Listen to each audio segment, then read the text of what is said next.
Movie review of the film Gymkhana starring ప్రేమలు fame Naslen. Cinema అయితే బాగానే ఉందండి. కాకపోతే మీరు కనుక స్పోర్ట్స్ డ్రామా సినిమా అనుకుని వెళ్తే మాత్రం ఖచ్చితంగా పొరపడతారు. ఇది స్పోర్ట్స్ కామెడీ ఫిల్మ్ అనమాట. సినిమా అంతా ఫన్నీగా అలా వెళ్ళిపోతుంటుంది.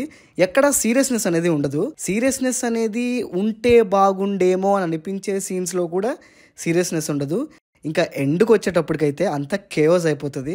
ఫస్ట్ సినిమా బాగానే స్టార్ట్ అవుతుంది. ఒక ప్రాపర్ మలయాళం ఫిల్మ్ ఫ్లేవర్ ఇస్తూనే స్లోగా వెళ్తుంటుంది. ఒక మంచి పాయింట్లోకి సినిమా ఎంటర్ అయిన తర్వాత సారపట్ట పరంపర కైండ్ ఆఫ్ ఫిల్మ్ లాగా ఉంటుందేమో అని అనుకుంటాం. కానీ ఆ సినిమాలో ఉన్న సీరియస్నెస్ ఉండదు. ఈ సినిమాలో ఫన్నీగా బాగానే ఉంటుంది.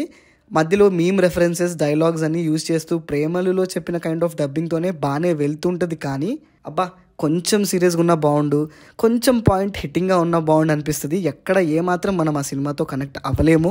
మధ్యలో కొన్ని డైలాగ్స్ వల్ల ఏమో అక్కడక్కడ కనెక్ట్ అవ్వగలిగామేమో. కానీ బాక్సింగ్ని చాలా గ్రాంటెడ్గా తీసుకున్న ఒక యంగ్ బ్యాచ్ ఉంటుంది.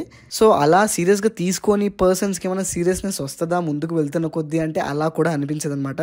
సినిమాలో పర్ఫార్మెన్సెస్ అన్నీ నార్మల్గానే అనిపిస్తాయండి. మన మెయిన్ క్యారెక్టర్ కూడా మ్యాక్సిమం ప్రేమలులో ఉన్న క్యారెక్టర్ కంటిన్యూషన్ లానే ఉంటుంది. అది ఆ డబ్బింగ్ అండ్ ఆ మీమ్ రెఫరెన్సెస్ వల్ల ఉండొచ్చు. స్టోరీ పాయింట్ అంతా వేఫర్ థిన్ అండి. చాలా చిన్న స్టోరీ, చిన్న పాయింట్. కాకపోతే అందులో ఉన్న క్యారెక్టర్స్ బాగుంటాయి. మనం మెయిన్గా క్యారెక్టర్స్ మీదనే కాన్సన్ట్రేట్ చేయాలి. మీరు స్టోరీ అని కూర్చున్నారంటే మాత్రం ఖచ్చితంగా డిసప్పాయింట్ అవుతారు. ఒక టీనేజ్ కుర్రోళ్ళ బ్యాచ్, వాళ్ళ ఒక ప్రవర్తన ఎలా ఉంటుందనే దాని మీదనే రాసుకున్నారు. మిగిలిన క్యారెక్టర్స్ అన్ని కొన్ని సర్ప్రైజెస్ ఉంటాయి, కొంచెం బాగుంటుంది. అది మీరు థియేటర్లో ఫీల్ అవుతూనే బాగుంటుంది నేను చెప్పడం కంట.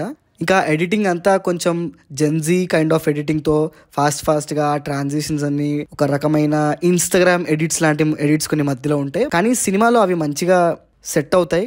ప్రాబ్లమాటిక్గా అయితే ఏమి అనిపించదు. సో ఓవరాల్గా చెప్పేది ఏంటంటే ఒక కామెడీ ఫిల్మ్ అండి. స్పోర్ట్స్ కామెడీ జానర్ అనుకోవచ్చు. సీరియస్గా ఉండదు సినిమా, చాలా లైట్గా ఉంటుంది.